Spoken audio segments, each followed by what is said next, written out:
Welcome to the good, the bad, and the casual. With me today, the best co-hosts in podcasting. He is a frequent watcher of IWGP Heavyweight Championship matches as well as G1 climaxes. He is the reigning and defending World Heavyweight Champion of MTG Hyperextended. And he once took second place in a vintage qualifier tournament in North Carolina, the Bagman, Thor. Very, very few of those things are true. She is a werewolf, would never werewolf, is occasionally a werewolf, but no matter the price, never a werewolf, the fabulously furry Ember. Wow, that's a lot of wares. I did not realize I could be so many wares. All right. Were you unaware? Apparently, I was unaware. All right, welcome back, everybody. Episode 2. As we're recording today, it is Thursday, July 13th. I think those dates are going to be important going forward, just so that we can keep track of what wrestling thing we might be talking about. Agreed. A lot of collisions, and I don't want to say it's episode whatever, because then I have to keep track of what episode it is, and I know they're not going to. Today, the very first thing I wanted to talk about was some breaking news. We hadn't done any breaking news. This is breaking news. This is today news. I read this as I was preparing for today. On our frequent topic of movies, Thor... Ember, I know you'd mentioned this earlier, so you probably read this earlier today than I did, but Thor, were you aware that there had been a big writer's strike right now in Hollywood in general? Yeah, absolutely. It's been going on for a couple months. Okay, so as I started recording today, I saw from a reliable news source that the Screen Actors Guild has agreed to join the strike, effectively shutting down TV and movies in the United States. Thoughts? I mean, anybody? Everybody? I mean, What's up? I don't pay attention to the political aspect of movies and stuff. I assume that's a big deal, and it will probably get writers paid more fairly quickly if the bigwigs want to get paid more. Or again, I guess. As somebody who's a creator, because I'm also an artist, pay your workers, pay your writers, pay your actors. This goes beyond just Hollywood actors being stuck up and frustrated. You need to pay your writers, pay these people. They deserve that. They work hard to help make these incredible films and shows that we love so much. And Thor, I know you've done some creative writing, and I know I've done quite a bit of creative writing, so it's understandable that people don't see it as prevalently as acting is, but unless you're an improv group, there's no acting to do without writers, and so it's a big deal. Effectively, I think this is going to put us in a place where they're going to cave fairly quickly. I mean, the studios can't keep up not having any writers or actors. You can get scab writers. Everyone's going to hate them, but you can get them. The shows aren't going to be as good, but you can get them. But scab actors seems like it would be a bit of a difficult find. For sure. I mean, if you want anything decent, you really just need to take care of your workers. And hopefully this will be over and that there will be changes made. I have my doubts because I've seen how a lot of these things go. But hopefully it will change for the better and they will be better appreciated and better taken care of. Well, I mean, the last writer's strike was, 06 or so? I don't think it's been that long. 07? I think it was just pre-COVID, wasn't it? No, it was during Lost was running. That's when Lost got bad. And yes. You're right. So it lasted like 20-ish years, 17 years. So that's probably the cycle we're in at this point. Yeah. Which stinks, but I totally don't blame them. They absolutely deserve to be treated better and be paid better. And that goes up and down for artists. I mean, like, hey, you don't want to write me 7 poems and we'll give you credit for it? Exposure? Yeah. Yeah. As an artist, don't try to pay me an exposure. As 3 lazy podcasters who are getting paid an exposure right now, you better be glad we all just enjoy talking to each other and happen to have a microphone to record it, because if it was costing us any money, we wouldn't be doing it. Couldn't afford it. So, I want to talk about video games a little bit. We just had Thor watch the Overwatch Genesis shorts. I believe they're planning on making 5 of them. This is continuing our saga of attempting to make Thor play Overwatch on a regular basis. I thought it would be interesting for him to watch because as Overwatch players, Ember and I know that lore has always been a big part of the game. Getting more of it, learning more about the heroes, it's always been something they've sold well, and honestly I think it's the thing they've done the best. So some lore is always welcome when we're talking about Overwatch, and this was sort of prequel lore. So I was curious to see what Thor would think about it, coming in with no previous knowledge, not really knowing who the characters were, just learning about the lore from the beginning. Kind of like making somebody watch Kenny Omega and Okada match with no context. It's gonna lose something, but it's also interesting to see how somebody feels about that madness without context. So, Thor? What you got? It was about 60 minutes less than an Okada mega match, but That's true. it looks like decent sci-fi. Sort of the standard Terminator, AI takes control. Like, there's a whole, Blade Runner does it. The Hyperion series does it. I've read a whole bunch, and I like that. So, generally speaking, it's a good starting point. There was one shot in there that absolutely looked like a Terminator shot. It had to be an homage, if not just stealing. Yeah, almost certainly. And it does all have sort of a Terminator flavor to it, which we haven't really gotten in the lore previously. This is the first time they've really dug into the first Omnic Crisis, which if you don't know a lot about Overwatch lore means nothing to you, but... So were you just sort of dropped in the game, fight robot bad? Not really, since it's sort of a team versus team kind of combat. Yeah, I thought it was like a lane, like first-person shooter, League of Legends sort of thing. It is, but like League of Legends, very much like League of Legends in my opinion, a lot of lore around the characters in the world that you're in. Right. That they've been slowly giving us. League of Legends has just had 10 more years to do it. And the worst player base of any game I've ever attempted to play. Ooh, you're not wrong about that. One of the reasons you should also play Fallout 76. Great player base. But seriously, for real, nice people. Ember, what did you think about it overall? I really liked it. Overwatch has always been a big thing for both of us, and I am a sucker for good lore, especially around characters that I really enjoy. We knew a little bit about the Omnic Crisis from the game set where it was Blackwatch and what they did. That was them fighting the Omnics a second time, I guess? So... if I'm following lore correctly, and it's complicated because, like most video games who aren't entirely based on lore, it's a little back and forth, I would recommend you go try to learn more about Twisted Metal's lore and see how bad lore can get when there's no continuity whatsoever. So I think the general chain of events is this situation that we're discussing in the Genesis videos. That leads to the creation of Overwatch by Jack Morrison, Soldier 76, the blonde with the machine gun. Reinhardt, Wilhelm Reinhardt, I believe is his actual name, the one in the armor with the hammer. Mm-hmm. Yep. Torbjorn, who's the short guy, Dwarf. makes stuff. He's But- not a dwarf. He would be happy to inform you he is in fact not a dwarf. But he also would be happy to remind you not to get your beard caught in a letterbox.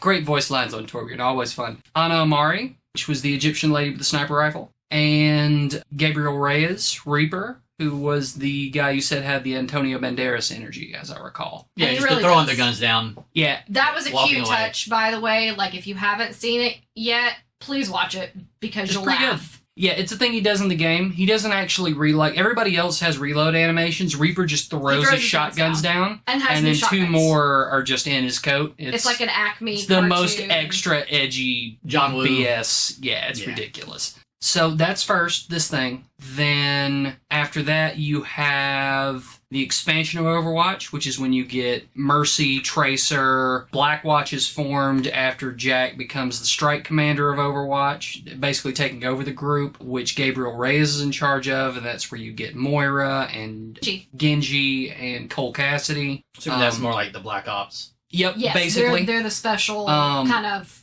under the scenes group. So most of what they were fighting was a second incursion of the Omnic Crisis That's what I was thinking. and the first appearance of Talon, which is a terrorist group in the lore that's basically trying to force humanity into a war. And that leads us into where the first game was that conflict, second Omnic, Crisis Conflict, and Talon. And the newer game is set forward from that, where there's a third Omnic Crisis that is building as a result of Talon's actions. So this is prequel stuff. I really like the way they laid it out.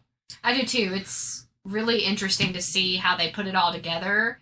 And I appreciate getting more backfill for where this started, because we know so very little about the Omnics in the lore other than what was quote-unquote current. So it's interesting to see what caused them to rebel. And again, if you've seen Terminator, if you've seen any AI Rising, these people make the same mistakes. You treat them like slaves, they're going to rise up against that. I would make the note that I think this was lazier than Terminator by a considerable margin, because they didn't rebel because humans were using them as slaves. Oh, that's true. They rebelled because an AI was charged with taking care of the environment and realized, hey, humans bad for environment. I should murder all of them. That's just a massive oversight of don't hurt humans in the code. Yep. Yeah.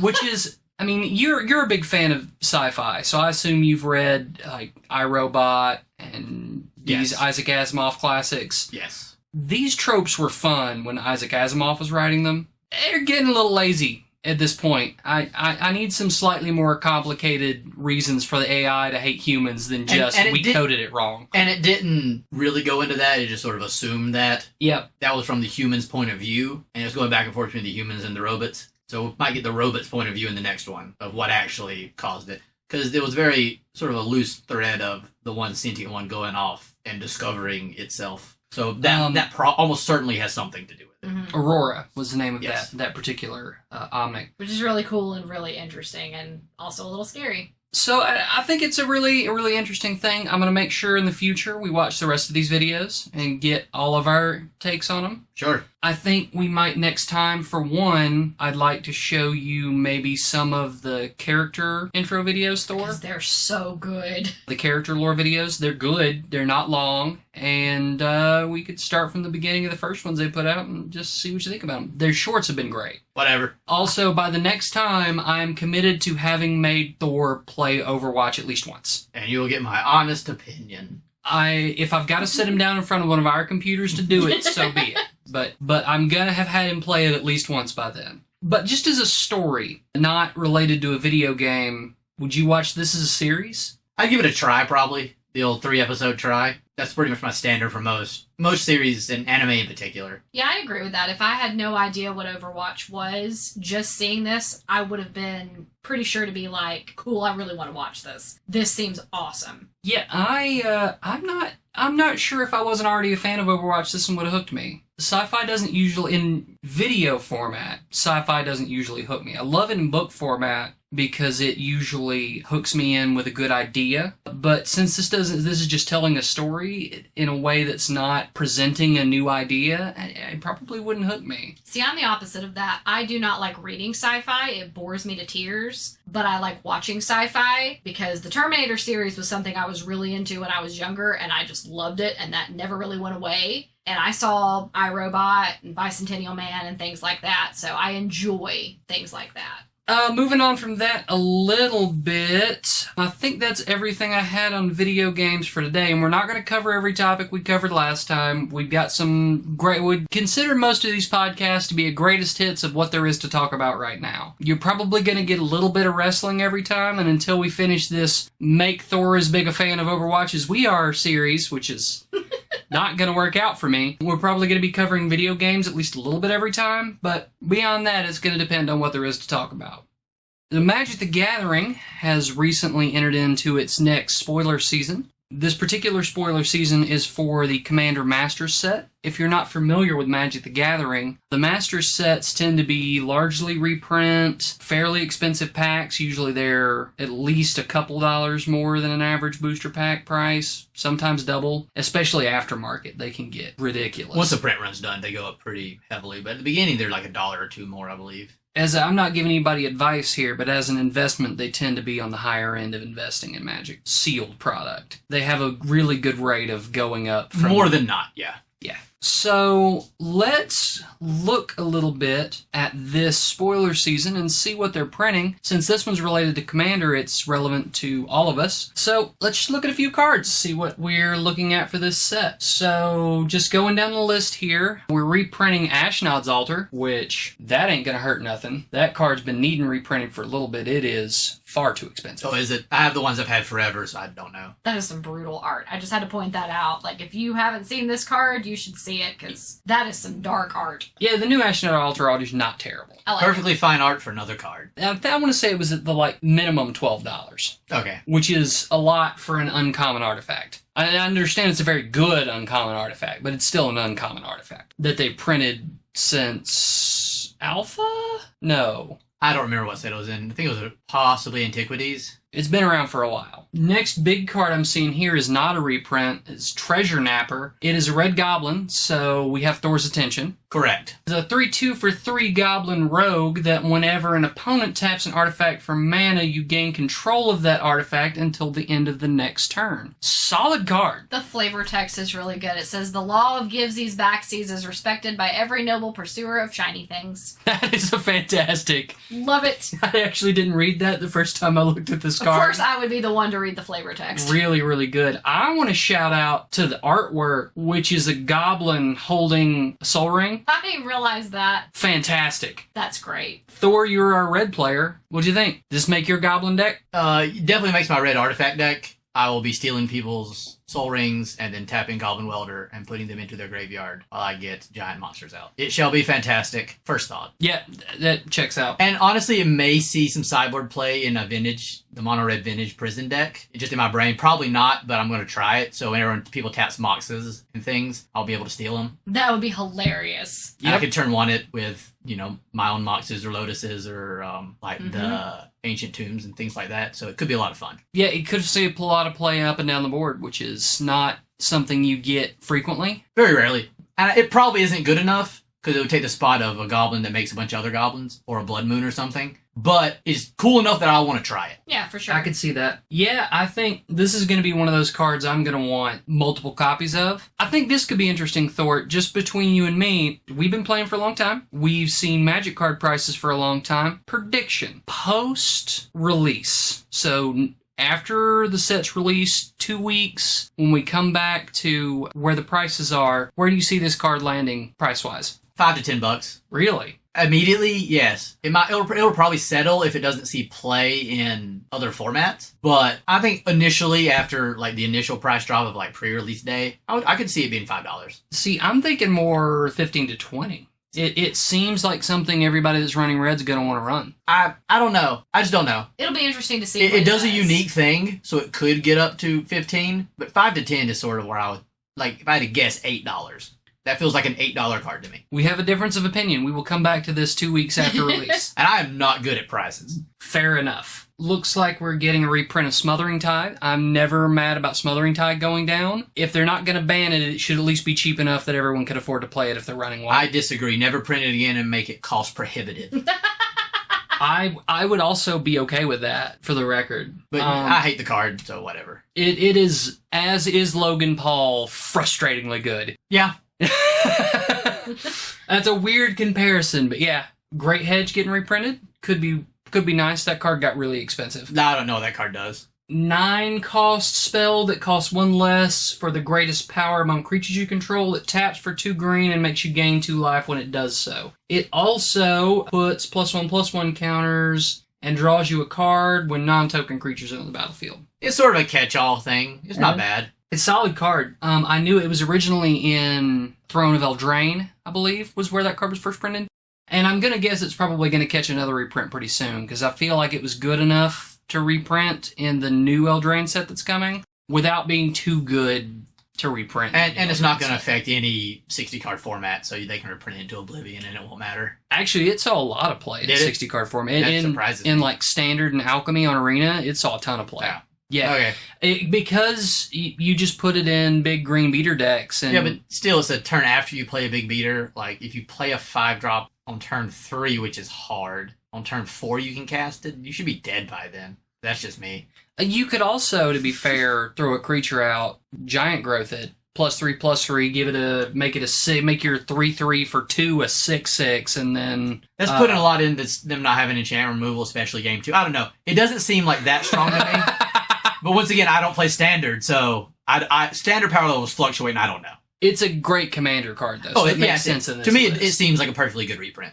I see my Ulamog. They are reprinting Ulamog the Ceaseless Hunger, which is probably good because I paid a lot. I didn't pay anything for your Ceaseless Hunger. To be totally clear, I traded in... Did you trade for it? No, I traded in a stack of Pokemon cards because the odds that I'm ever going to play that again are I'm not ever going to play that again. And they're at a value right now that I think they might go up some more, but it's been so chaotic as a game that I wanted out of it. So I sold them, got rid of them. This was one of the cards I picked up from that, though. So I didn't actually pay anything for it. It was store credit. Was it this one, or is it my new one? Sweet, a Loyal Retainers reprint. That's always good. Yes, Loyal Retainers is a great card. That's the one you're running right now, Ceaseless Hunger. It's the one that exiles 20 cards. Ooh, that Bellfire Dragon full art is really, really cool. Yeah, it's cool art. Good reprint. Regal Behemoth. That card is from the First Conspiracy First Conspiracy, yeah. 6 mana 5/5 with Trample that makes you Monarch when it hits a battlefield, and as long as you have Monarch, your mana taps for double. Wow. It's a solid mana doubler. It's awkward in my mana deck because I don't have blockers, and I don't want other people to be the Monarch, which is why I never got one. That's fair enough. I remember this card specifically because Deaver ran it in a deck. That tracks. And Rite of Replication kicked his Regal Behemoth, spent 10 minutes doing math to figure out how much mana each of my lands would produce. 6. And then he turned all my creatures into 1/1s with no abilities. Oh, you got humilityed. Broke your back, made you humble. Yeah. Yes, he did. Yep. And it upset me a little bit. It's fair to say I was a little upset with that play. You're throwing the towel? I didn't. I kept playing, but I was pretty mad about it. I'm not a big thrower in the toweler. I was going with Bob Backlund. Fair enough. I love that Kaikar art. It's like is that a goose? Looks like a goose. It's a crane. That's a goose. That's not a goose, it's a crane. That's 100% a crane. You crazy? Colorful goose. Oh my gosh. I will 100% run Colorful Goose Kaikar. That's fancy goose. And I will call it Colorful Goose Kaikar every time I play it. Oh my gosh. I will also remind them that peace was never an option. Oh my gosh. Honk! Yes, Braids. Funny story. Look, it's Braids. Braids was from Cold Snap, I think. Blue Braids. Time Spiral. Time Spiral? Yes. This is one of a long list of cards that the first time I saw them, I have a bad habit of this. I thought, I can break that card, and proceeded to try to build a dozen different decks to break it, which is not possible. Yeah, the problem is you have to cast it first, which puts you a turn behind on putting big dumb things in play. Yep. So it's a problem I have. And it's usually 4 mana creatures as it happens, because you remember the other one I did that with, Thor? Do you remember without me telling you? No. Woolly Razorback. Oh yeah, that card's terrible. A million of those cards. I have one of my friends. You're welcome. One of my friends, it wasn't Thor. I was there. Yeah, this was Bailey. Went to tournament at one of the bigger shops where store credit was the prize for doing well. Did well and used all of his prize money to buy every Woolly Razorback the shop would sell him give them to me. It didn't take all of his prize money to like buy all of them.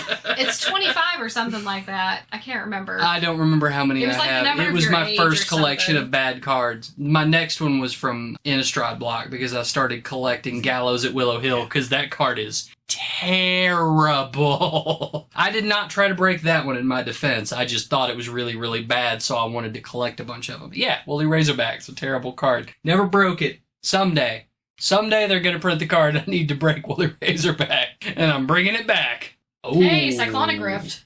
Bleh. Yep, that I mean, it probably makes needed to sense. happen, but Yeah, that card's Bleh. gotten ridiculous. Yeah. It's like $35. Yeah. That card's ridiculously expensive. is Boom Pile a new The card? Goblin flavor texts are so funny. 100% they're always the best. Fuses? We have more than enough. Now, which one was it? I think Boom Pile is a new card. That's I don't- pretty ridiculous. Flip a coin if you win the flip, the destroy flip. all non-land permanents. That's dumb. I'd play that. Be fun as heck. Crack Aw. needs to do something with his thumb. So here's some great reprints in my opinion. Yeah, Land so- tax. Land Tax, great reprint, expensive card, could use more of them. Maelstrom Wanderer, great reprint, fun card. You don't like that card? I had that deck. No. Oh, we still have that deck. Cascade. It's a very lazy deck to play. You're not wrong. So, yeah. Azusa, good reprint. Pretty expensive card. And Carador, one of my favorite commanders. I'm always down for a new spicier Carador. I wonder what the full art's going to look like. Here's the big ones. They're reprinting the medallion. Cool. All of them. Cool. You want to talk about a card that needs a reprint. They're really good. I'm not pretending like they're not really good. But they're not $55. They're not a $55 card. No. Good. Well, unless you got a Peanuts printing on them. And that's super cool. To me... And those are like thousands of dollars, not 50. Yeah, to me, they're in that, like, $25 card range. That's where those should be. I think they should be less, but... Really? I played when they came out, and they were just sort of whatever. And I think that's still stuck in my brain, that they're just sort of whatever. And they're not good in green. If you're playing green, you probably don't need them. I disagree. I almost would rather put a land into play 100% of the time. I disagree. I play Elf Ball. I like my elves costing 1. Fair enough. This coming from someone who has an Elf Ball deck that does, in fact, have the green medallion in it. Yeah, I want more of these. Good, definitely good reprint. Those reprints alone almost enough to make me buy this set some. Just hoping to pull one of those. Like, those are great. So far, seems like a good set. I mean, there's stuff in there make me buy it. I'll grab a pack or two now and then. And a few cards in there I'll want singles of. Really, that first Goblin we saw was the only one I actually want. Yeah, I need more medallions real bad. So, and I will use medallions. It depends what they're at if I'll trade for them. I don't need a ton of them, but my monocolor decks are gonna need one. So I'm probably gonna be at least getting 1 or 2 of each. And I'll get whatever you get from those packs in my decks. Did you see anything that like jumped out at you, or that? Other than that Eldrazi, I was like, ooh. Yeah, that Eldrazi's really good. We don't believe we went over what it does, but it gives any colorless spell that costs more than 7 double cascade. Real strong. That card is really strong. Let's move and talk about this briefly. Disney's doing a card game. This is not new information.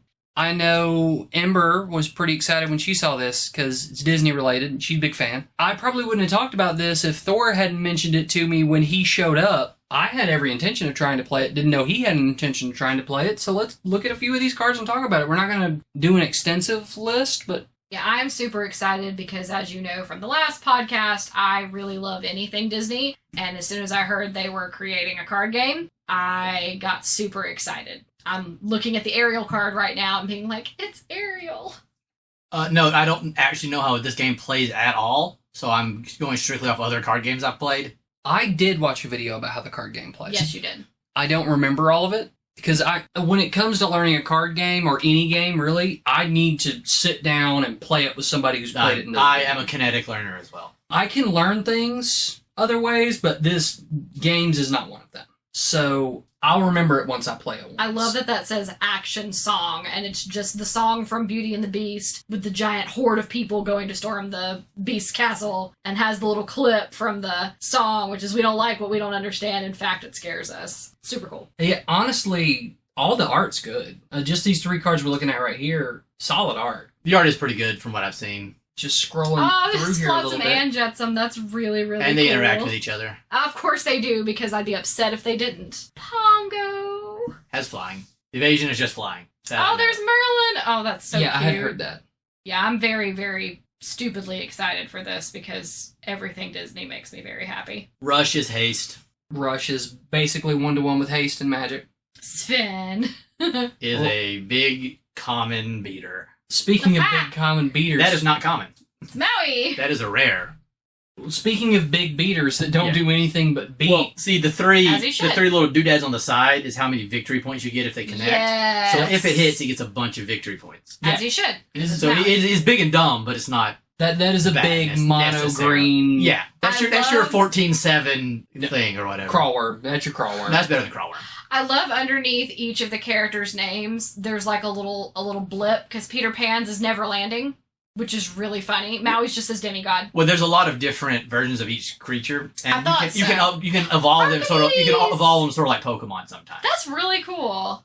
They can put Cerberus in there. That Rafiki art is sick. That's really cool. Mysterious Sage. Oh, I like the one of Tipone with all the bugs. Mickey Mouse, the Musketeer Mickey Mouse, I think, was one of the ones that was the pre-alpha release. I thought it was the Taylor one, but I could be wrong. Gonna be expensive, I'm sure. There's some cards here that are gonna be too far. ridiculous. It looks really weird. It's an odd art. That's a different, I don't hate very it, different style. I don't either. It's just unusual. but it's odd. Ah, Dr. Facilier, one of my favorite newer Disney villains. Oh, did you see the flavor on this? Yeah, it's very good. Ariel on human legs. She's incapable of tapping to sing songs. Because she has no voice. And That's the flavor so text good. is an ellipses with quotation marks. Love it.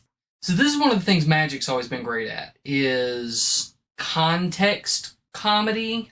For people who don't know, like we do, Magic was largely based on the novels in the Middle Ages of the game. So they wrote novels, cards were made that roughly corresponded with big moments in those novels a lot of times, so you'd have context outside of the novel on the card. Correct. Really starting with the Tempest block. So this, to me, is a really good nod to that level of detail, which is what's made Magic last as long as it has. Definitely attention to detail. So that's good. I like to see that. What I'm seeing, so cool. what I'm seeing in a lot of these is like they got somebody that knew how to make a card game. That's why I'm interested in it. The mechanics look like they could be fun.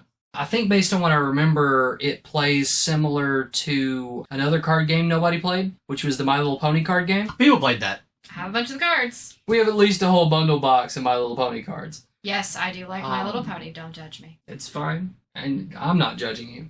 It's a card game. I don't care. I see We the have dresser from Beauty and the Beast. Oh, she's one of my favorite characters. Oh, she's a wardrobe, excuse me. She just jumps on people. Aladdin looks really weird. Oh, they made him like... Okay, I get what they did. They made them look more like a fantasy style instead of their original character form, which makes sense. I'm sorry, is that a Dinglehopper card? Yes. And a fry? So I've already... if Vanishes go to the graveyard, there's definitely a combo with Frying Pan and I think one of the other cards that brings back things that went to graveyard. Like, that's amazing. So I've already looked at mechanics. I haven't looked at the other stuff. There's a hey, that stupid rooster. Yeah, I've looked at pretty art and watched how to play it once. Thor's already building combo decks. I love that Stitch's little thing is new dog. If I'm going to win a championship, it's going to be year one. Ah, Hades. Super excited about that. Ooh, scary Scar. Ooh, yeah, that Scar art's cool. Fire that was... super. I did notice that art. That's really cool. Yeah. Oh, there's Steamboat Willie. I like that Belle's an artificer. It's great. Absolutely, by the way. So good. 100% artificer. That's hilarious. Why is Hades a... They had him again as he normally looks. But this is if he took over and was King of Olympus. It makes sense. The shift means you have to play it. It costs less, and you play it on top of one you already have, like Evolutions did in Pokemon. Got it. And they keep all the abilities of the card under it, plus these abilities. So mutate. Essentially, but it looks like more playable. That's cool. Oh, okay. There's Mulan. So it's kicker. Since everything's kicker. Yeah, you're right. It's I love how Olaf's card says nothing except I'm Olaf and I like warm hugs. It's real bad, too. It's not a good card. Bless him. There's a Mulan card in Uncommon. Yep, that's what I was saying earlier. Try my best not to build a deck around that, but I will. It actually looked pretty strong. And I want to note that Magic Mirror is 100% just Jed Tome. 4 mana, draw a card, tap it. You're absolutely right. It 100% just is Jed's Tome. Which means it's probably busted for the first 2 years and never playable again. I think that was the that Mickey Mouse was the one really of the first expensive spoilers. one, Yeah. probably, because that was one of the first cartoons after Steamboat Willie. That one and the Elsa. I think these right here were the ones that were originally spoiled. Ooh, Maleficent Dragon. You're correct, because I remember the Rockstar Stitch. And these actually have that 2023 Expo on them. So, yeah, looks like these are the ones they gave out at the Expo. And those 5 cards, if any of them ends up being playable and people play the game, those cards are going to be ridiculously expensive. I really like the Maleficent flavor text at the bottom. It says, the 9th rule of villainy. When all else fails, turn into a dragon. That's a pretty good rule of villainy. I concur. That's awesome. This looks outstanding, and I'm super excited for this game. All right, let's get towards wrapping this up a little bit and talk about wrestling. Not a lot I want to talk about in wrestling. First big thing I wanted to talk about was the previous Collision. It would have been Collision last Saturday as we were recording. A lot of good matches. Did you watch the whole thing? Very good Collision. Yeah, and I think you saw the 2 matches I showed you. Yes, very good. I watched the whole thing too. Solid. A lot of good matches. I think There was maybe 1 or 2 dead matches in there. Dead as opposed to the rest of the night, not dead. Not terrible, just worse than they could have. Worse than the things around them. So we'll go in chronological order, which would start us out with FTR and Bullet Club Gold. Great match, great ending. I like the diving and not getting there. It was a great touch. Yes. So good. I love FTR. Fantastic. So we just did a list that I put both Jay White and Juice Robinson on. This match was an excellent example of why. One of the better tag matches I've seen in a while.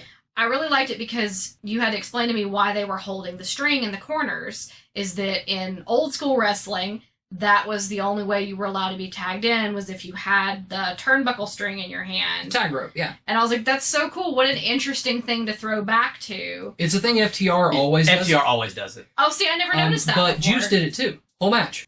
I believe in New Japan it's still a rule. That's really cool. So it makes sense that they would do it.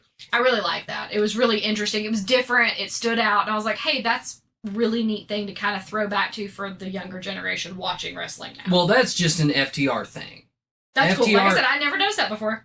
FTR's old school in a lot of ways, but they're old school tag team wrestling to the bone. I really liked it. What makes them so good is they do a great job of keeping all the old school things that made wrestling work and getting rid of the stuff that is trite or contrived now or whatever, and combining the new with the old is what makes them so good. They're a great mashup of old school and No one gets a hot tag either offensively or defensively as good as FTR. I would go a step further and say almost nobody gets a hot tag anymore. A lot of times it just falls really sure. flat. But FTR will milk that forever on both sides. If they're the heels, they will be sneaking under the ring to pull people down. I can't talk enough good things about FTR. And this was a great example of it. The crowd, like the tag at the end of the match, I believe it was, who did they get the heat on in this match? There at the end. That was Cash, I think right? Dax was the hot tag, yeah. Yeah, so Cash is the one they were getting the heat on through the whole match, but they milked that tag for... a 15 long minutes? time, yes. I started coming up for almost tags at that point. Like, oh yeah, like we were just on the edge of our chair. It was starting to pop me, and I'll usually appreciate, like, oh, you took time to use some logic and make a hot tag there. This one actually got me. It was good. This match was great. All the false finishes were so good too, because I kept thinking, okay, this is it. They got it. They're done. Oh, they're not. Oh, wow, there's more. Okay. That might have been my one criticism of the match, is they might have gone to a few too many false finishes. I liked it. It was a very Jay White thing to do. I think it being an eliminator match, it works. Because there's stakes on both sides. So false finishes have more oomph behind them when if they lose, they can never challenge for the tag team title again. So I think it works. I don't think they overdid it. I think they hit it just about right. I think this might be a difference in our opinion from you being a bigger fan of modern and Japanese style wrestling and me being a bigger fan of old school and territory style wrestling. I enjoy a false finish, but after the second or third one, I like the Undertaker and Shawn Michaels match from the second one from Mania. WrestleMania 26. Where the entire match was finisher, pin, kick out, finisher, pin, kick out. Yeah, that got old to me. And to a lot of people, it was the best match that WWE put on for decades. So, maybe it's just me. I don't know. They get old for me after a while. This one didn't quite wear its welcome out, but it came close. They did hit the same finish more than once. Yes. That's true. Which is a big. Yeah. Because, well, that was a victim of WWE style. Because they only have one finish. Yeah, they've got a signature move and a finisher move, just like the video games, and those are the only ones they want to watch them hit. If you hit anything else, they're probably going to yell at you later. And if you need two people who are going to do what they're told, Undertaker and Shawn Michaels, they're top of that list by that time. So that it makes sense, but I thought, yeah, fantastic match. Then you had Punk and Joe. Another really good match. Very Phenomenal. good. Not as good as the tag match, in my opinion. I would agree with that, actually. I am actually in complete agreement with you as well. I expected to like it more, because I love CM Punk, and But I I love didn't- Samoa Joe. Still very good. It was very good. But I think tag match was a little better. I'll go as far as to say if I watched it in isolation, it might have been a little better. I watched them back to back, Yeah. And I feel like I was a little worn out from the tag match. Well, there's something to be said about doing it in the course of the show that you're in. Mm-hmm. I think that matters. It's sort of like listening to a song in an album. Yeah, for sure. Yep. And for me, having watched the original trilogy, there's a hype level that can't be sustained at people 20 years old. Sure. But if those matches hadn't existed, I think I would have enjoyed this one more. But I still really enjoyed this one. I want to see the rematch. Yep. And I got a Samoa Joe walkaway spot, and I'm always happy. It was so good. I just love it. Just walks off. There was a lot of nod to the old matches in there. And The chop to Punk on the top of the turnbuckles where he falls out. That was an old Joe spot. Crazy bump. That's how I knew. It was like, he don't do that no more. It was really good. He don't, first of all. Second of all, if you go back and watch the way Punk took that bump, when I saw it, I was like, I know I've seen him take that bump before. I also know he's never taken it like that before. Because, man, he really took it easy getting out of the ring. I feel like 20 years ago when that happened, he just threw himself out of the ring and landed outside. Now he's like, I'm going to catch the top rope and let myself down a little easier. It was fine. It worked. It looked perfectly fine, but it was one of those little things. If you pay attention to the minutia of wrestling matches like we do, it's like, okay, yep, he's starting to fill that 20 years of mileage, even with 7 years off. And one of the things I think takes it down from like a perfect match is Joe did not get me at the end with being nice. Yeah, No, He I was was always like, going to choke him out. That's Yep. what he does. He's Joe. Yeah, I was like, no, He's not. heel Joe. Yeah, he's not gonna be friendly and shake his hand. He's gonna probably put him in a chokehold and choke him out. I still enjoyed him just Oh, I yelling loved at him. it. I'll always be better than you. I'm always better than you. Yeah, great. It's Fantastic. So loud. That was great. On the AEW topic, I'm not going to talk about Dynamite much. I watched some of it. I went back, looked at spoilers. I didn't see anything that led me to believe I needed to rush back and watch it, all of it. If you want a good house show match, I mean like a fun house show match, that's what the MJF Adam Cole match was. I mean, I'll watch MJF. Lots of smiles, lots of fun. Yeah, we'll watch that. That seems okay. MJF going full baby face is hilarious. I've It's a seen little some weird. of it. His whole thing is, I want to body slam Big Bill. That's his name now. Yeah, Bill. it's a big. Large Williams. Not big, Large Williams. not Big Bill Drogo, important. No. No, the one you can't teach. Oh. Yeah. But he went to pick him up, hurt his back, went to pick him up. It was just classic, Just like, silly. go to the local wrestling show spots, but it works because it's MJF. Sure. Oh my gosh. And they're obviously nodding towards that. Uh, He hulks up when Big Bill rips his Bebe shirt off. That's gosh. great. Like, there's a lot of good smas there. So the one big thing I want to talk about from Dynamite was the reveal of the fifth man from the two Blood and Guts teams, or the two War Games teams, or the two This is War Games. War Games teams. Yeah. The two very similar, but legally I can't even say the phrase anymore. Legally, they ain't the same, but they're the same. Pac or Pac or whatever we're calling him. Pack is what they. He of the former Adrian Neville, Neville. What a terrible. the wrestling man name. that gravity forgot. Oh my gosh. They found him again. Yes, He also put on 25 pounds of muscle, but yeah, he's a great example of the kind of guy in wrestling that put on weight and didn't adjust his style for the fact he put on weight. he has now, but for a while, you're right. Yeah, he was still trying to do all his high spots and hadn't realized that his center of gravity had changed. Another bad example, that's Cage, Brian Cage. Whatever. Ugh. The guy that just can't. Well, We can't work. Not but he Wolverine. definitely can't work at his size. I really like the Pac coming back though, because he has history with Omega, and it makes sense for Don Callis to recruit him. He will benefit from being in a Don Callis stable, I think. I think the thing this would have benefited from the most is a different commentary team. Excalibur is good at pointing out that people have history. He's bad at explaining that history. That's a Yeah, fair. just That's a like, fair hey, critique. these guys have history. Proceeds to not explain anything about it. Kevin Kelly would have been great. Would Yeah. have done a lot for the situation, because I feel like he, without stepping on what was happening in the ring, would have done a better job of filling you in on what you missed if you weren't a loyal watcher of Kevin New Kelly's Japan. very good at that. And the other was Kota Ibushi, which I'm not sure you've ever seen Kota Ibushi match, Ember. I don't know. who Maybe the that is. Cruiserweight Classic. Doubt it. That's the only maybe I would. Very, very good in the ring. The Japanese, I don't think, speaks a lot of English. He's definitely on the sometimes goofy bandwagon with Omega. They were tag team in Okay. in Japan. They weren't. The other it was Okada that was his tag team partner. Was the Golden Lovers, No, wasn't he? no. Was it It's Kota? Ibushi. Yeah, that's why they're the Golden Elite. That makes That's what they're marketing them as. And he can go. He'll knee your face off. He'll kick you. He can take things. He's very strong in the ring. I mean, I and will do goofy stuff. Yeah. I'm pretty sure he won a DDT title doing a Mario Kart race.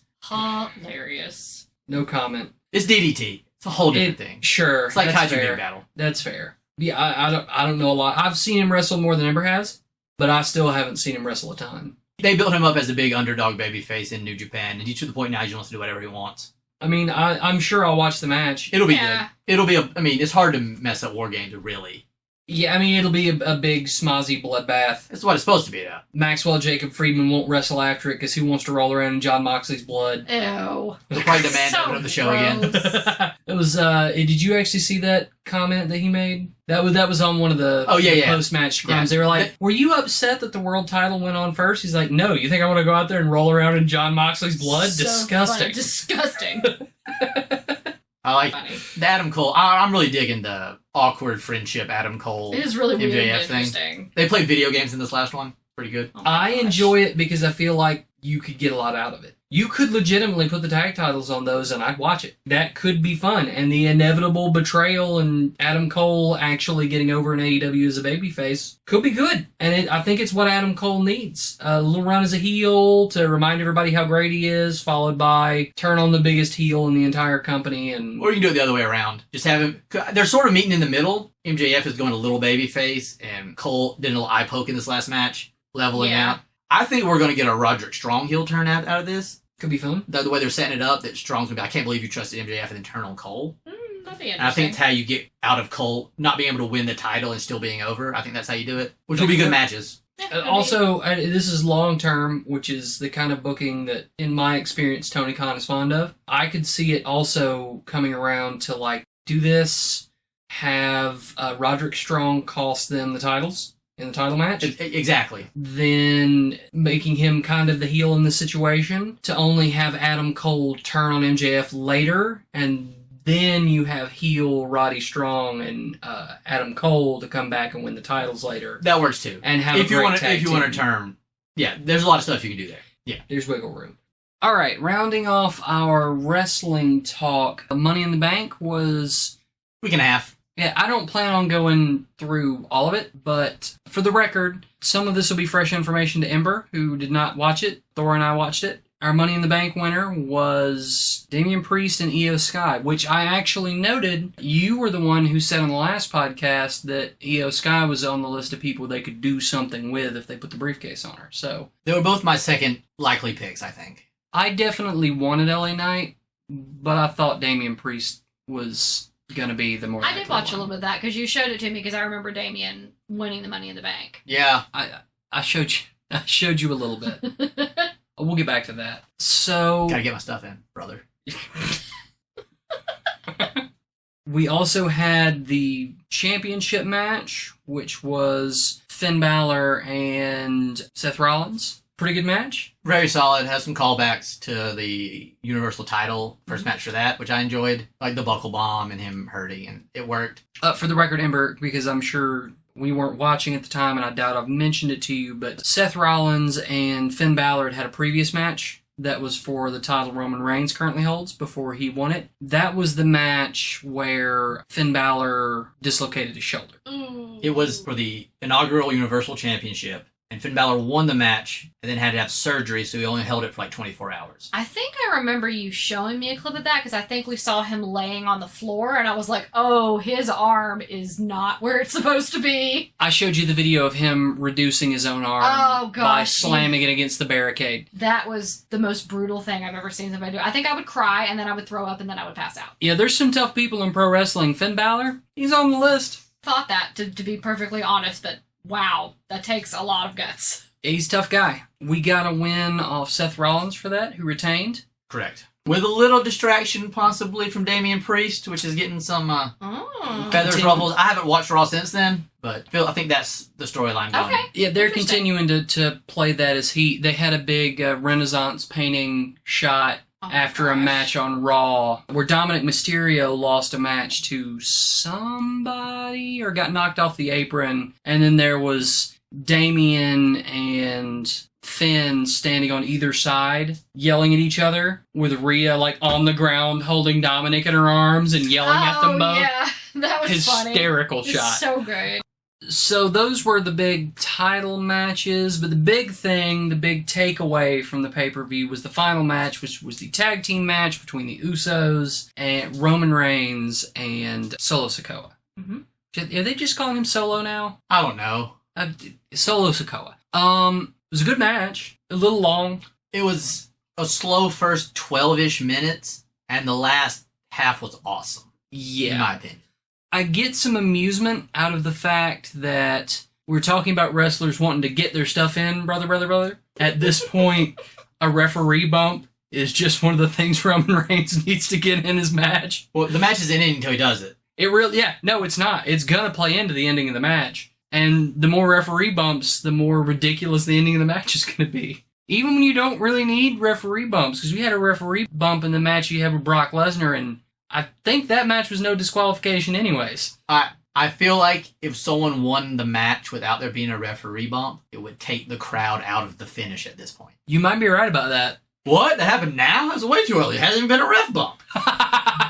That's what I would say. More power to these refs that take bumps anyway, because my goodness. See, this is a callback to a while back from AEW. I thought it was hilarious when Tony Khan did an interview with somebody where they had said something and he got a little upset and then went off about like, yeah, we don't bump our referees, and literally the next week on Dynamite they bumped a referee. You, sir, are a liar. You lying to You lie people. to people. He's a wrestling promoter. That's what you do, yeah. It's like what your job description is. And lose money. As the old adage goes, the best way to make $1 million in professional wrestling is to start with $2 million. It's, I mean, it ain't his money. fair enough. It is now, but it's not technically his money. His daddy's money, so he wasted his daddy's money. I mean, and fair. I'll be honest with you. If my father came to me and was like, here's $1 billion, I want to see you blow some of your inheritance. Starting a wrestling company, it'd be on the list. Oh, yeah. I mean, we'd book a wrestling company together, right? Of course. Yeah. Very poorly. Oh, yeah, it'd be terrible. We're not saying it would be good, people. Actually, you know what? It would probably net out to being pretty good. Because your stuff would be a little more on the Kenny Omega ridiculous side, and my stuff would have some ridiculous, but would trend towards the territory wrestling side. The two might even out I'm to a booking good the wrestling undercard. show. The two might even out to a good wrestling show, but we would hate each other after 6 months of doing it. Almost certainly. Yeah, see, I don't even put in the middle of all that mess. No, $1 billion, we're leaving this country and buying a castle. Sure. So we'll start a wrestling promotion. We can't have in a Europe. Scotland wrestling company? That actually sounds really fun. I am for That'd be this. even more fun. Then I wouldn't have to worry about it ending up on... Ooh. Yeah, that's a good idea. Life goals Pipe attained. dreams. But the big thing about that was the finish, which was a big schmoz after the ref bump, which led to Roman Reigns taking his first pin in, we figured out, 3 years? 3 or 4 years. 3.5. I think it was late 19. That's a long And time. he's neither been pinned nor submitted in at least 3 years. And only two matches he didn't outright win. They were draws. Tribal Chief be taken down. Well, in singles, there was some tag matches that an Uso got pinned that he was involved in. That Which- was pretty cool. Which Insider Wrestling talks exactly what the Usos are there for. Yeah. To take pins in I love the in the Usos. 6-man. But I was surprised. I was about to say, mean, that's very surprising. I expected Roman's team to lose. I expected them to lose by Solo getting pinned. I did not expect Roman to take a pin. I mean, he's getting the family over, and I appreciate that from a business standpoint. Good on him. And I feel like it's furthering the storyline very well. We're getting a title match out of it now. I believe it's going to be main event Jey Uso versus Roman Reigns at SummerSlam. Which legitimately he could lose. It'll be really interesting to see what they do with it. I'll save my predictions for a later date, but I have an idea. Yeah, when we're closer, we'll see what the build is and talk about predictions. But I will say this, even if Roman retains, this is the third time in 6 months they've made me not know for sure. Which is saying something. Because I sincerely thought there was some chance with the hype Sammy was getting, they'd put the title on him. Some chance. Not a good chance. But if a percentage. But he was over enough to get it. Absolutely. And I was flabbergasted they didn't put the title on Cody. So that... It's worked out. And then we've got this one where I legit, I don't know. I could see him doing it. It's been good. I mean, it's the best thing they're doing. It's, for all accounts, their ratings are fantastic for Bloodline segments. So it's doing what it's supposed to do, which is getting people to watch. We're talking about it. It's worth talking about. It probably there might be 4 things on all of WWE television worth talking about, and this is one of them. Absolutely. So, I mean, Agreed. it's probably the best storyline they've put on TV in Years. maybe a decade. Possible. I'd have to think on that. We were watching in 2013, and there wasn't a lot going on. It was Punk at that point. That's fair. Punk As I probably say. was the last storyline that's good. Summer of Punk. That was 2011. Oh. That went into 13 was when he was having his year-long run. That was when he was on the cover of WWE. Yep, Because game. the only reason I remember this is because that's the last one I bought. it makes sense. So it's been great, and I'm always happy when they give me a reason to watch them. I want to watch wrestling. I won't watch it if there's nothing to watch, but I want to watch. I mean, AEW is the reason I'm watching wrestling now. We came out of the COVID era. I wanted to see how everybody did through COVID. Once real people were back in the building, and we saw how, frankly, I thought Roman Reigns coming out in front of people the first time was interesting enough to watch all by itself, because he'd had 2 years as champion with nobody. And before that, he had been terrible a few years before that. So Turned it around. he really did. But now we've gone from nothing to watch on AEW to Walter to watch You on mean AEW. WWE? Did I say? Is it AEW? Did I? I will totally Yeah, watch you did. Walter in AEW. That'd be great. Holy cow. So we went on Woo, buddy. we went on WWE from nothing to watch other than the things they did to my poor boy Bray Wyatt. Bless him. Rip. Yep. To like Roman Reigns and the Bloodline. Super worth watching. Walter. Gunther. Best match in the company. Super worth watching. Anything Rhea Ripley's involved with, which The currently... whole Judgment Day right now is good. Judgment Yes. Day is good. Super worth watching. Sammy and Kevin. Sammy and Kevin, super worth watching. They've got at least one NXT prospect that's worth scouting, because they've got Baby Steiner. What are they calling him right now? Braun. Braun Breaker. He's fantastic. Baby Steiner. And Eli Drugunov. yep, I'm a big fan. He's actually #1 contender at this point. I saw that. He really, beat Braun in a #1 contenders match. that'd be the match. Ilya Dragunov. Yeah, I'll watch that. And there's somebody else on WWE that I'm watching for a lot, and I had heard everybody saying that it was L.A. Knight, Yeah!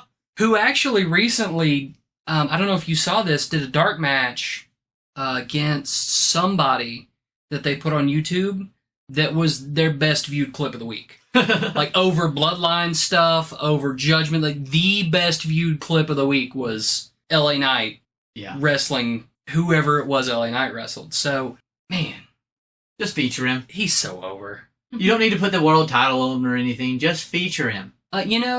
World title probably not.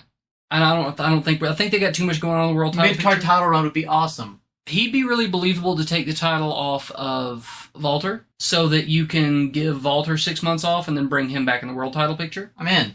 You could do the same. You could literally do the exact same thing with the U.S. title. Yes. Send Austin Theory back to Atlanta for 6 months, and then bring him back in the world title picture. And in the meantime, you get a great run with LA Knight. Yeah. I'm into it. I've seen no issues with this. And that's everything I've got for wrestling. It's not everything I had for us.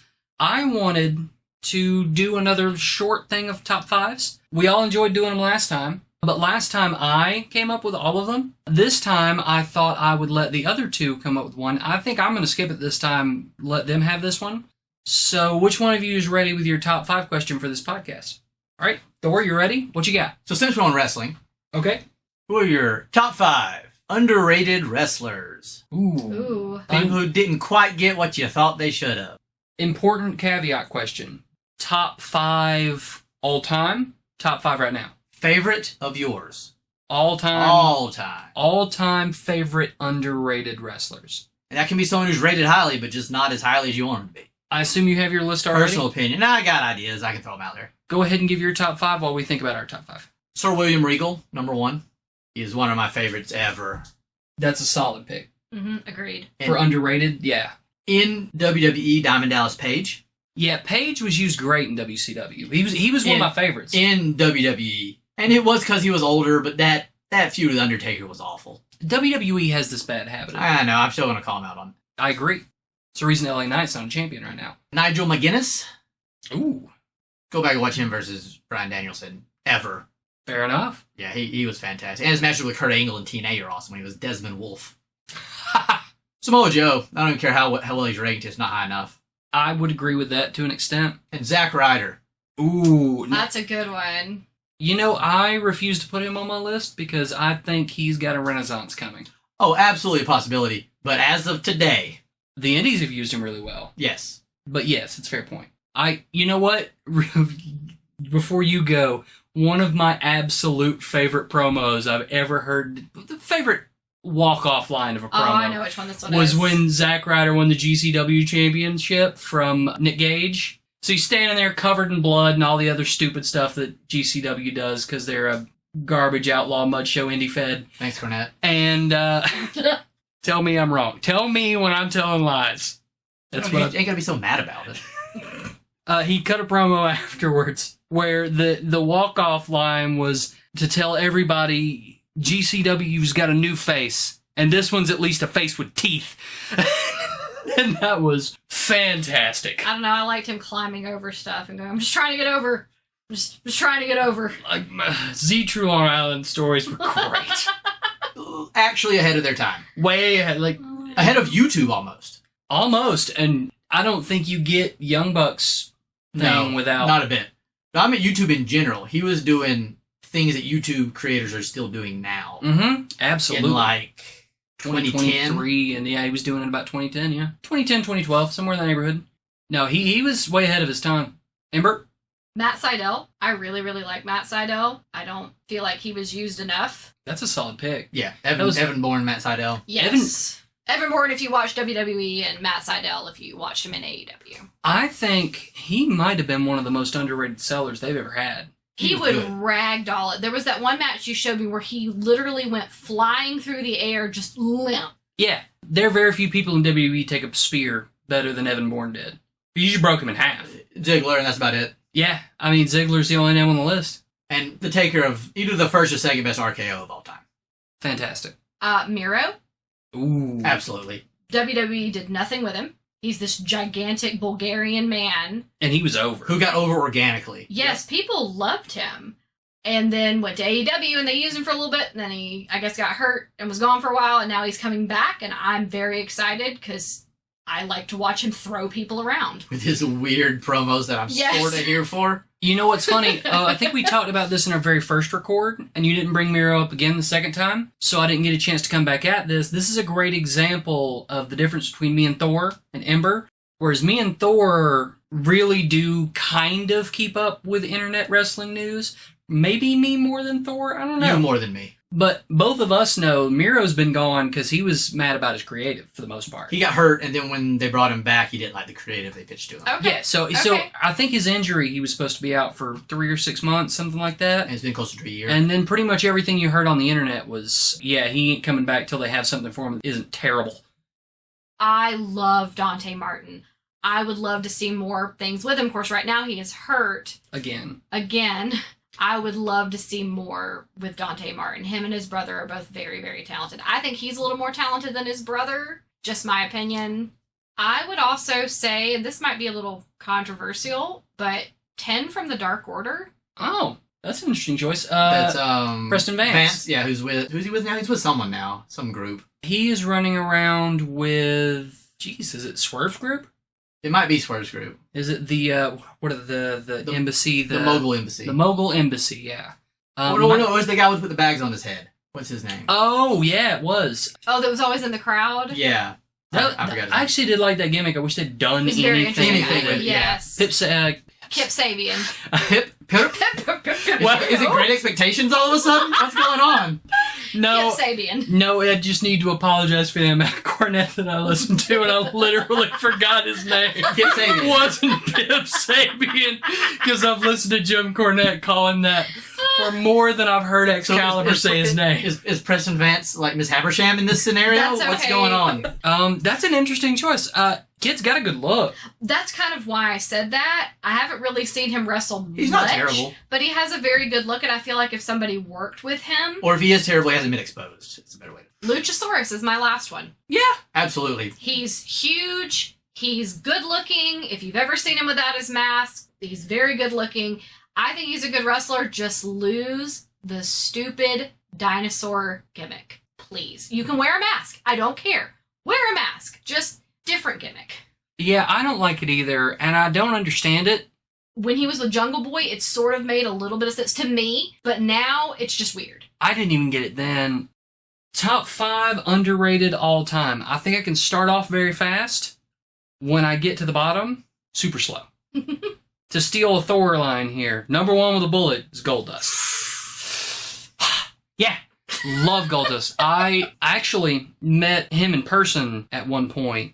Awesome guy. It was just after he'd had the match with Cody. The next pay-per-view was on that weekend. The pay-per-view so it was like 3 months after the match with Cody. And he was wearing a black t-shirt that had comic panels on it. The first one was his face, and then like a hole poked in his head and he started bleeding. There was a third panel where blood was up to like his chest, and then it was just a red panel after that. Hilarious t-shirt. Super nice guy and huge. Gigantic. Way bigger. So this is the thing for me about pro wrestlers. There's pro wrestling big, and then there's human being big. Goldust is not pro wrestling big. He's getting to be because the size of pro wrestlers is coming down to normal human sizes, but he's human being huge. It was like when we saw Billy Gunn. It is like when we saw Billy Gunn. Billy Gunn is massive. Also super nice guy. So yeah, number 1 with a bullet, Goldust. Every time. Some of the biggest unrealized potential in pro wrestling, in my opinion. He's He has made everything they've ever handed him work except, what was his WCW gimmick? The Phantom? Is that the one where his knockoff Undertaker gimmick where he just came out to the ring and cut a promo like, I'm not doing this. Oh, yeah, I was going to say, that's where he broke. You see how they have me dressed? I believe you forgot the Zodiac in TNA. No, I didn't forget it because I didn't watch TNA. Good. This is the thing. I will gladly qualify that I don't think Dustin Rhodes has ever made a match he was in worse that I've ever seen. More 5-star matches than Kurt Angle. But I've never seen him in TNA, so... It wasn't good. I've heard. Ken Shamrock? Okay. You? I really like... First of all, I like Ken Shamrock's UFC work. And Thor, you don't really watch UFC, and Ember, you've watched some UFC with me, and you enjoy it. And there might even be a time at some point where we talk about that. I said no sports other than wrestling and soccer. We might talk about a UFC match at some I watched point. UFC when UFC. Randy Couture and Chuck Liddell was a thing. Oh, I love Chuck Liddell. So classic. Yeah. Not quite classic. Silver era. Second era. Not gold era, classic. silver era in comic book terms. Yeah. The second classic era of the first classic era of UFC was when it first started, Yeah. and that's when Ken Shamrock was a beast. He's fantastic. His matches, he had I think 2 or 3 matches with Hoist Gracie, Was it Hoist Gracie? I always said and that. they were all fantastic. I'm pretty sure I've seen those. Because like I do with anything, I get into something, I watch the entire history of it. But I loved Shamrock. Really loved him. He's never going to be a great promo, but his work was real, and for me, your work looking real is very high on the list of importance in pro wrestling. So, yeah, I loved him. The Headbangers, Mosh and Thrasher. Sure. They were a good tag team. They were. Solid. The problem is I can't think of it without thinking of them wrestling in a ball pit. Yeah, that's the problem. You should be able to. They were phenomenal workers, and they did not get to show it much. I'm going to put Dolph Ziggler on my list, because Dolph Ziggler is Love him. great. Absolutely. Speaking One of of- sellers. One of the best workers of all time. But he's had a title or two. He should have had more. He should have had one sustained reign, I think, would have Mm-hmm. bumped him up to... Like, if he'd have had a 200-day reign, the time he cashed in when he had Big E and AJ by his side, that would have lasted more than like a month. I think we could say, all right. I'll say this. I was bummed when I heard he resigned. Because there's some people, when I hear there's a chance they'll go to AEW, I'm nervous. Jay White was one that's on the list. He still is, because they haven't proven me wrong yet. I'm always worried somebody's going to get lost in the shuffle. But there are a few people not on that list. When I heard Owens and Zayn's contracts were up, go. Because I know what they're going to do with it. They will push them to the moon. Those two will be tag champs next week, and they'll be tag champs for the next 100 years. Like, they are... The only reason they wouldn't be tag champs is they're feuding over the world title. Those two are AEW style to the bone. Honestly, it's the only thing that's really held Punk, Danielson, and even Cole back a little bit, is they don't fit the style as well as some other people do. But Owens and Zayn, I think, would have fit like a glove. But Ziggler is also on it. Like, I don't see how you wouldn't push him to the moon if you had him, and just for the fact that it's the thing to do. It's gonna be over with people just because they want to see his potential realized. It's the reason why when Christian went to TNA, he got so over. And he won a world title, and it's like, thank you. You know what? Thor off mic just reminded me, and I'm going to steal it. Taz. Taz is a phenomenal commentator. Probably one of the 5 best commentators. Commentator Jones. He's so funny. Over here. Probably one of the 5 best commentators doing it right now. Might be the best color. Might be. But he is real good. Was real good in the ring. I don't know if maybe his neck injury might have been the thing that... Yeah, Taz. That's a good one. I'll steal that from you. And I'll give you can honorary mention the other one. Yeah, if I'd have thought about Raven earlier, I'd have said Raven. Raven was really good. Yeah. I think the thing that hurt Raven was the fact that Sting was there too. I think the fact that hurt Raven was no one knew what to do with Raven except for Paul Heyman. I don't know, but I know that Ted Turner didn't. Or I guess I should say I know Eric Bischoff didn't know what to do with him. Eric Bischoff didn't know what to do with a lot of people. I mean, he knew what to do with more people than Jim Herd did, but he didn't know what to do with a lot of people. So did some cats.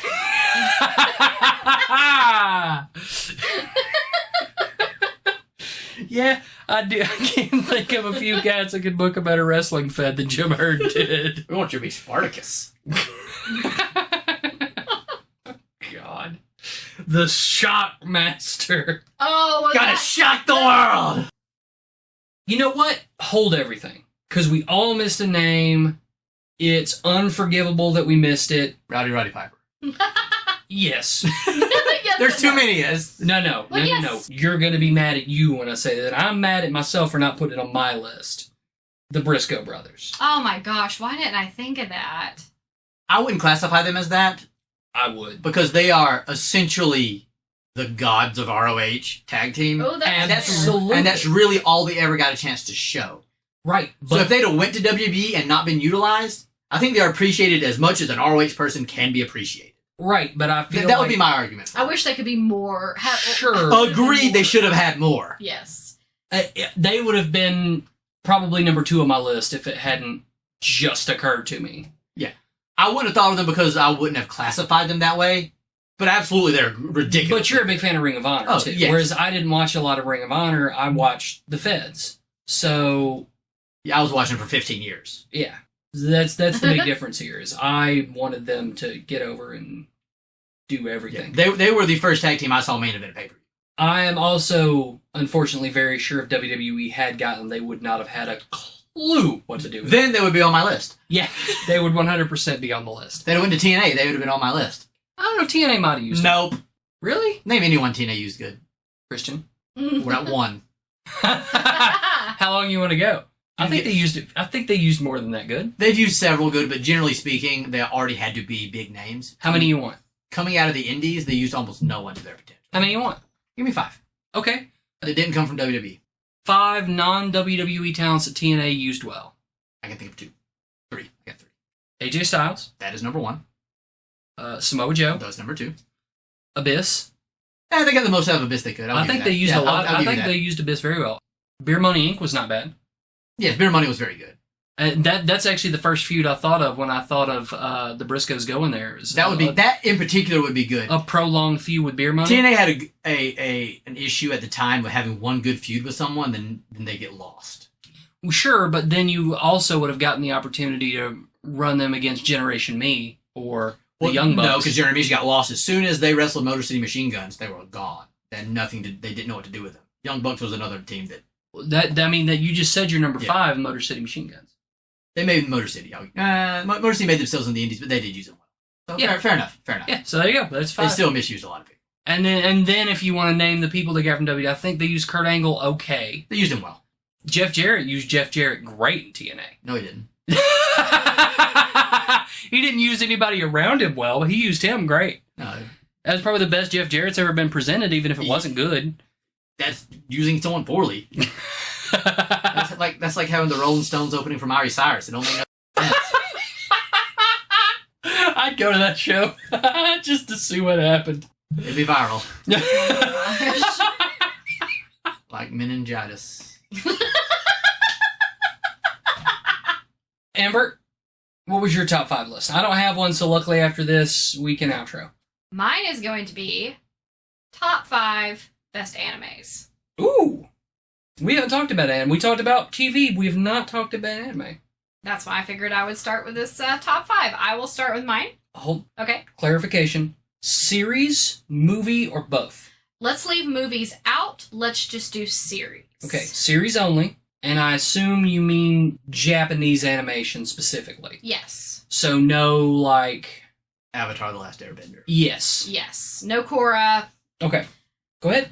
All right. So my list, and this isn't in any order. This is just my list. Cowboy Bebop.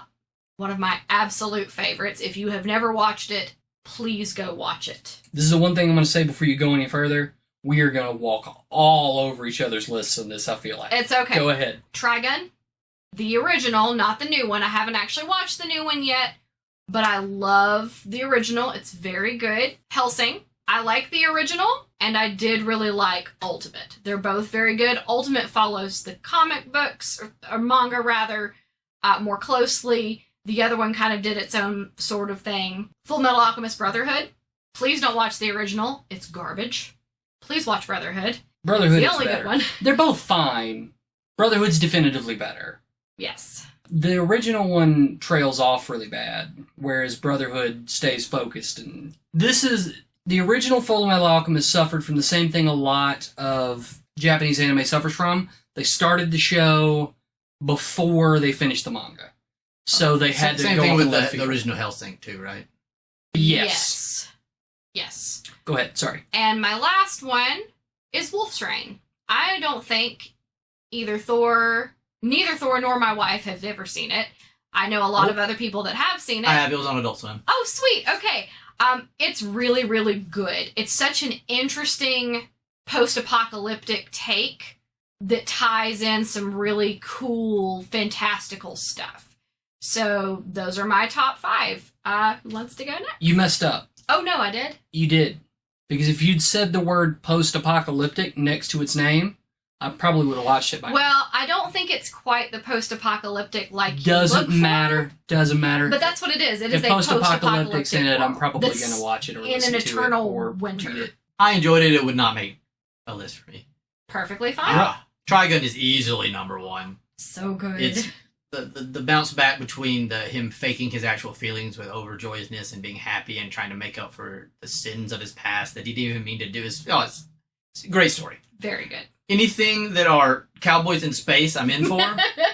So I have 2 of these on my because it's Cowboy Bebop and Outlaw Star. Oh, I love Outlaw Star. I enjoy both of those a whole bunch. Yes. That's a genre that if you just I'm gonna buy it. Yes. Samurai Champloo. Oh, I was just thinking of that one. I like Mugen. Mugen. Yeah. Yeah. It's good. very, very good. And what was my last? Oh, Castlevania is my last one. Oh, the Netflix series. does that count? Yes. It's animated crap. It's a new anime. But is it Japanese animation? Ooh. It is that style at least. I have no idea. I don't look into stuff that deep. I will count it just because I don't really know. And I do think, did the Castlevania game start in Japan? Yeah. Okay, Yeah, they're so Nintendo games. then yes, then I would absolutely consider Castlevania an anime. Well, it's your list, so if you say it counts, it counts. It counts. It's that simple. All right, so here's what I'm going to do. And if not, my last one would have been Dragon Ball Z Abridged. So That's a great choice. I will 100% count it. I left that one off the list because it certainly doesn't count. So But it is funny. the one I will watch the most. Why doesn't it count? I disagree with you. I think it counts. It's Japanese animation just because it's dubbed over. Just because it's the speed run version of Oh my Dragon God. Ball Z doesn't I will mean never it's- watch the original Dragon Ball Z again. Same. 100% same. Okay, so here's what I'm going to try to do. I am going to say at the top, I 100% agree with Trigun and Cowboy Bebop. Okay. As a result, I'm going to try to leave them both off the list and come up with a top 5 that doesn't include them. Absolutely fine. I just thought Because of another one I should include. I made both of you come up with a lot of top 5 lists last time. I'm gonna punish/challenge myself here Hey, to fair come up enough. with 5 that aren't Cowboy Bebop and Trigun. Okay. And the first one on that list, for me, is going to be Akuma no Riddle. Oh, Akuma no Riddle is very, very good. It's new, it's good, solid little anime. I really enjoyed it. Is it incredible or better than either of the two I just mentioned? No. But it's real good. It's worth watching for sure. I am going to put one on this list as a totality. It's the only one that's going to be on this list as a totality because it's the only one that's this long that I've ever watched all of, and that is Sailor Moon. Yes. I knew that was going to be on your list. That's why I didn't put it on mine. I was like, Kitra's going to totally mention Sailor Moon. 120% Sailor Moon's on the list. Agreed. Listen, okay? While everybody else I was going to high school with was going home and sneaking off in another room to watch Dragon Ball Z, I was getting my snack going straight there so I could watch Sailor Moon before Dragon Ball Z came on. I had my preference of Akira Toriyama. This should have been an indicator of I had my preference of Akira Toriyama, and it was Sailor Moon, okay? Just throwing that out there. Adorable. So that's 2. Hellsing, the original, not Ultimate. Yeah, you've never really watched much of Ultimate, but you didn't really seem to like it. So I can see the original being Absolutely in your top 5. It was 100% my preference of the two from what I've seen. Fair enough. I am also going to say Full Metal Alchemist Brotherhood, because I might have said I wasn't going to copy the two both of you did, but Brotherhood was so good. Incredible. And I am going to throw a curveball in here. I am going to go with Ren, daughter of Mnemosyne. Mnemosyne? Pretty sure it's Mnemosyne. Mnemosyne. You'll forgive me for not being able to pronounce that on the first try. I forgot about that anime. I adored that anime. It was weird. Really weird. Kind of in the, like, did you watch Evangelion? Yes, Thor? I've seen that. It was a little like So that. imagine you took the weird parts of Evangelion and stretched it out over a whole anime and turned it up another 2 levels. I've seen the Big O. That, I'm you know surprised what? that wasn't in your... That might American. That's fair. Is it? Yeah. Adult Swim, original. Was it an Yep. adult? I didn't Thor's know absolutely right. that. Yeah, that one was really, really good. So good. But yeah, Ren is absolutely on my list. It's weird. It's under the radar, but real good. Yeah, I have a lot of honorable mentions that as we sat here, I was just like, oh. We gave Thor. What you got? Inuyasha. Yeah, I've watched all of it. It's very I'll good. counter with Yu Yu Hakusho. Oh. I liked Inuyasha better. I I love did. Yu Yu Hakusho. This should surprise no one here. All right, people. I think we've rambled on for long enough. So until next time, be sure to come back when we reach to our next episode for our unqualified opinions. Have a great day, everybody. Get out of here!